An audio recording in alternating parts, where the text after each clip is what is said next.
Okay, so early this morning when I woke up, um, I thought about the move. I plan and plot everything up in my head that I need to do beforehand, if I can. And you'll hear the cockatiels in the background. As much as I plan and plot it, I got to plan for other scenarios too. So tomorrow it's gonna rain, and I was gonna take apart the ferret cage, bag it up, tie it up, whatever, put it in my car, take it with me, and clear the garage of all the stuff so I can pull the animals in like maybe 2 days later or something after I recoup. It's a lot of stuff. It's a lot of boxes. And then you gotta, bring it up the stairs and stuff like that. And I was just thinking, how many times I've moved in my lifetime. Now, mind you, I'm 69. Well, I'm gonna be 70 in June. I was born in Red Hook, Brooklyn. And then we stayed there. We lost the house. It was a 4-story house. I would have been a rich woman if my father didn't drink us under the table. So yeah, there's that. And then we moved, my mom and my two sisters, my two older sisters, we moved to an apartment in a basement in Coney Island. We stayed there for 10 years. And then the city came in and decided they wanted to tear down the houses and build rent subsidized housing for the poor people. Ours was rent controlled, but it was only a 3-story, well, 2 stories above us and then the basement, and we were in the basement. Anyway,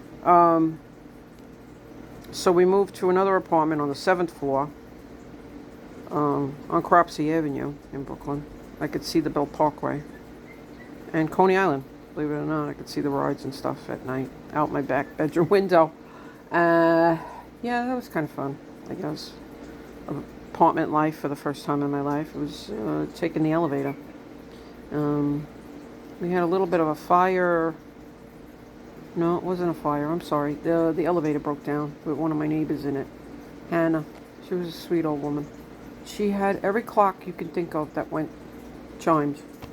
Morning, noon, and night. One day I asked her, I said, "Can I see your clocks?" I think I fell in love at that point, right then and there.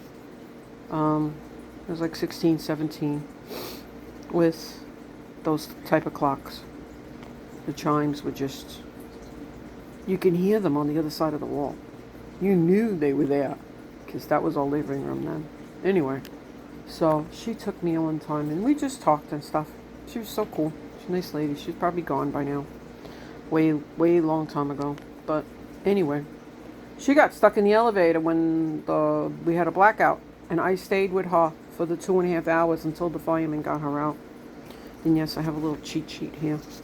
So I lived there from 1971 to 1973. Wasn't long.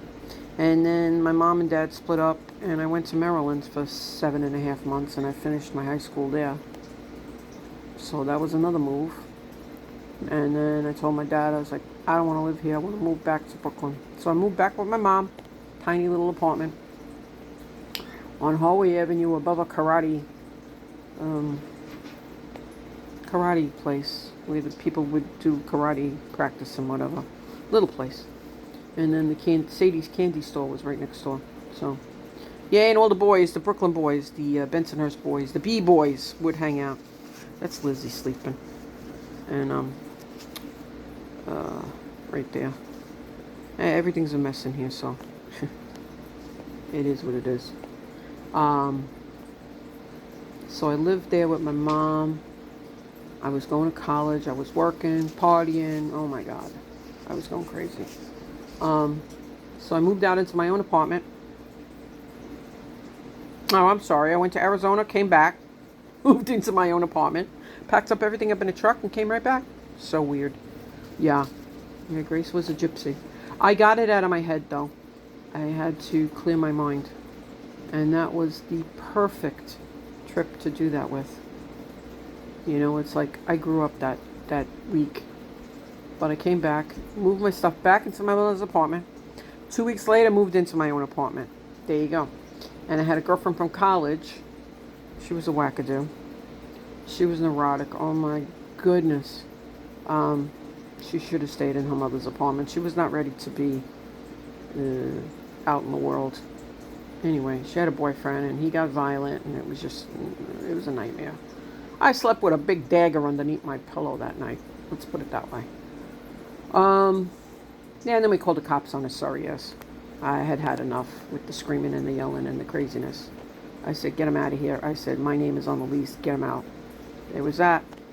So we stayed there. Naomi went back with her mom. And then I had Janet for a year. So I was out for 2 years in my own apartment. And then I met Lester. That's another story. So then we moved out. We actually got kicked out of that place because I took him in. And I didn't tell the landlord. And, oops. You know, young and stupid. But anyway, we found an apartment. We stayed there for 3 months. My mom broke her ankle at my sister's house for Thanksgiving. We spent the whole Thanksgiving in hospital in Jersey, in the emergency room. Came home and we found out that her apartment was robbed. And I'm like, nah, we're out of here. We didn't have much, but they took my jewelry. And I was not, and the TV, the Sony TV that we had. Big, heavy. So it was somebody in the building that knew we weren't home all day. So we knew that. We said, no, it's time to go. So we left. Moved into an apartment out in Great Kills. It was a garden apartment, or whatever they call it. And it was the 1 bedroom, tiny kitchen, little dining room, and a living room. And it was electric heat. And oh my goodness, the rent was only $320. But the electricity to keep that place warm was off the chain, even back then. And this was 86, 87, 88. So then we found a place in South Beach around the corner from where we bought the house on Sand Lane. And we had a zoo of animals. And I'm not talking about the 4-legged kind. I'm talking about the 2-legged kind. They would throw the garbage out the window. And I'm like, oh, God, we can't stay here. But we got friendly with the people upstairs. We were on the first floor. And it was just a nightmare. You couldn't sleep in that place for nothing. So I'm like, Lester, we got to buy a house. We got to get out of here. And then it turns out that they were selling the house. And I was in the shower one night, came home from work. And tiny little bathroom. Good grief. I had the Basset Hound back then. The Basset Hound. Brandy. And she was showing the house. And the people that were buying the house wanted to see the bathroom. And my husband's in the kitchen sink and he was washing the dishes. You know, because I was going to make dinner. He's like, my wife's in there. You can't go in that bathroom. And I didn't know. She just showed it, didn't tell us nothing. I'm like, we got to get out of here. This is ridiculous. I was livid when I came out of the shower. I'm like, are you kidding me? They wanted to come in the bathroom while I'm in the shower. Yeah, okay. Yeah, that went over really big. I ran upstairs to the landlady and I gave her hell. I said, you start giving us notice that you're going to be showing this house. So, anyway, so we found a little 1-bedroom beach house around the corner. And we moved into it. Okay. Worked on it like dogs every weekend. And sometimes until 1 o'clock in the morning. 2 weeks after we moved in, the tiles in the bathroom just went... They fell in on me. Like, okay, we got to do the bathroom over. And luckily we had some money still left from the loan to be able to do it. And we did it a little bit at a time. We learned. I had a pipe coming out of the wall because we didn't have a pipe cutter to fill up the bathtub that I bought. I bought a Japanese style bathtub that was 22 inches high. And that thing, I miss that tub. You could sit in there and soak in that tub and not drown. And it would stay warm because it was a lot of water. And it was just wonderful. I miss it. Maybe when I get my house in Delaware, when we buy one, I'll buy another one and get some plumbers in there to do it because I'm not doing it anymore. I can't. I just can't. My arm is shot from what happened during Sandy. And my back is shot for the aftermath of Sandy in January, that following January. So anyway, so we worked on the house, did a lot of renovations on it, and then Sandy came and destroyed it. Well, Irene came first, and then 13 months later, after we fixed up everything after Irene, Sandy destroyed it totally, and the whole block. Just wiped us out. We looked like a freaking, like a bomb hit my block. The whole neighborhood. I'll never forget it. Anyway, so we had to move into 4 days after Sandy. My husband's retired cop friend, John, said, listen, I got an apartment for you. You can't stay there. It stinks of oil. Actually, Mikey D came over, another one of my husband's friends, and he was checking on us. He's like, what happened? Because, we're on the front line. And so we told him what happened, and he said, let me call John. Calls up John. He said, yeah, I got an apartment for them. Second floor in the ghetto. Okay, whatever. I painted the whole place. I redid the hallway, the stairs going out the side door into the backyard. I redid the garden in the backyard. I mean, total turnaround. And they painted the moldings on the wall all the same color, and I'm like, oh my goodness, who did this? I actually met the painter.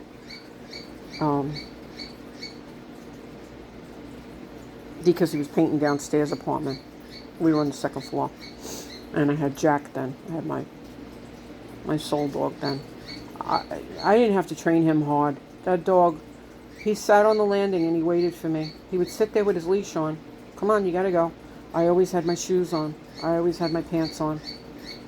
Just ready to take him out, and take him walkies. And, like 4 or 5 times a day. 1 o'clock in the morning, 2 o'clock in the morning, 3 o'clock in the morning, whatever it was, rain, snow, oh my goodness. And yeah, so then they took 4.5 years to build a back peep lift. I went through hell and almost two damn nervous breakdowns. They rebuilt this tower. What a disaster. Yeah, we won't go into this house. So I had to paint this house all over, up and down, in and out, because they used this cheap-ass freaking paint. You touched it. And at the time, my son was doing bike repairs and DoorDash deliveries in the city on his bike. So him and his friend would come here, and the walls just got black. It was chalk. So now it's a gray schmear. I'm like, all right, I got to paint. Painted it all up and down. The only thing that I didn't do was the kitchen, because they already put a semi-gloss in there. So... and the bathrooms I didn't have to paint because they put a semi-gloss. But the rest of the house, ay. So we had a leak 6 months in from the roof upstairs in my son's room. I'm like, what is that? He was like, we both looked up and he's like, I guess it's a leak, Ma. Called up the roofers, they came. I was like, called up the contractor, had to get him to come in and paint the ceiling over. So they did one coat. They went to lunch, came back, painted another coat. I'm like, all right. I said, what the hell kind of paint did Leon use, the contractor? He's like, the cheapest shit he could find. I'm like, okay. Yeah, I said, because you can't touch the walls. So now you can. You can literally throw spaghetti at the walls and you can wash it. But anyway, yeah, there's your walls.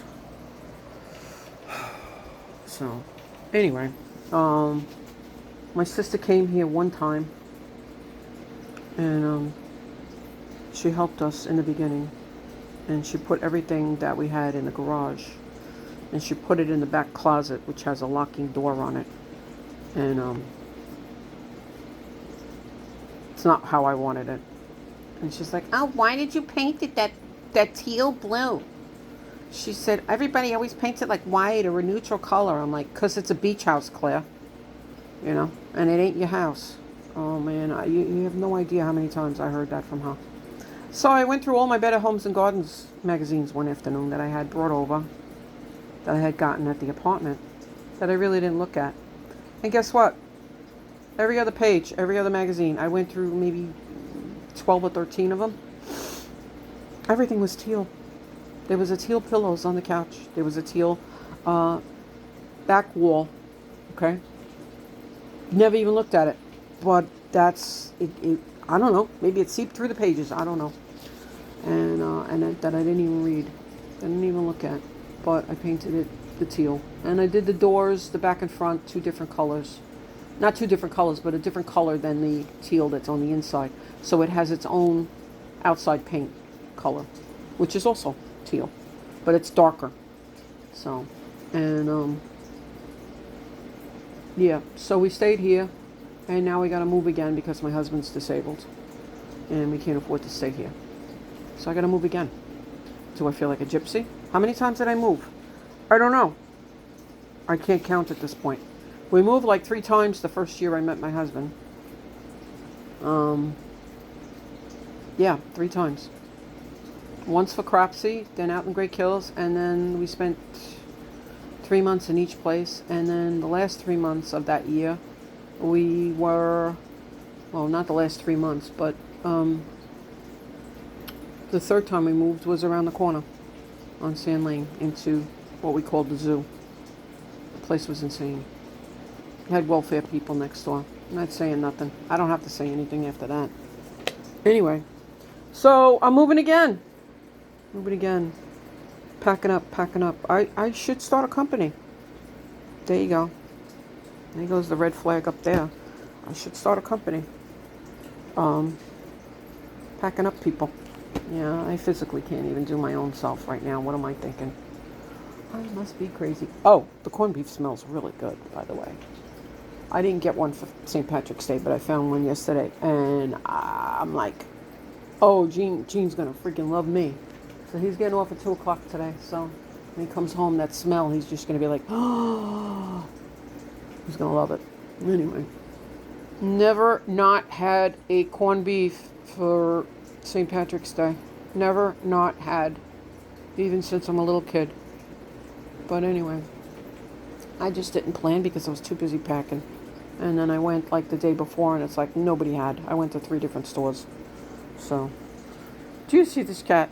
She's got a little comfy bed in that box. I don't know if you can see the blanket in there. It's pink.